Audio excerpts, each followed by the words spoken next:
Hindi ko kayo pinakausapan na gustuhin niyo ako. Ang pakiusap ko lang sa inyo ay maging handa at maging maingat. Kasi yung sa vision ko ay napaka-disturbing talaga ng pangyayari. Nandoon yung mga taong ilan namatay kasi biglaan talaga ito.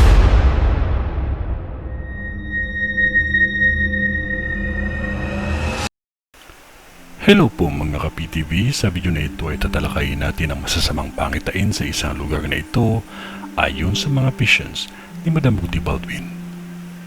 Pero kung ikaw ay hindi pa nakasubscribe sa aking channel, baka naman.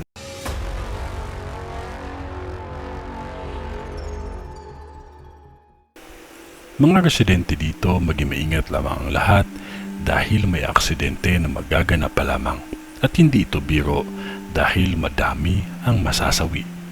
May 3 aksidente at 2 sunog sa lugar na Pagadian.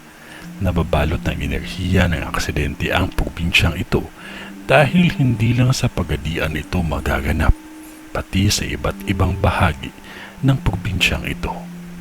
May nakakita akong simbahan na masusunog pa lamang. Maging maingat. Suriin ng mabuti ang mga sasakyan bago ito gamitin. Sa panahon ng aksidente ay hindi natin talaga masasabi kung anong oras ito magaganap.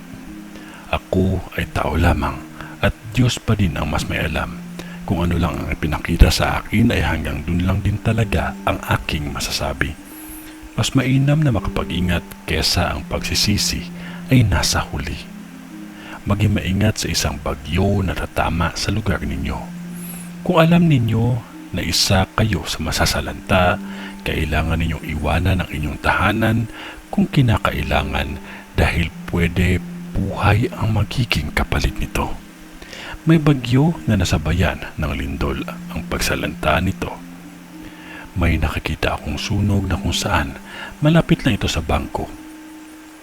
Bukod sa Pagadian, may 4 pa na aksidente sa iba't ibang bahagi ng probinsyang ito. May nakakita ako ang aksidente na kung saan ang pagguho ang dahilan. May sunog at aksidente na mangyayari sa tag-ulan, sa magkakaibang araw at lugar. Maging maingat lamang ang lahat at huwag makalimot na mas makapangyarihan pa din ang panalangin. Lahat ng pagsubok ay kaya natin yan.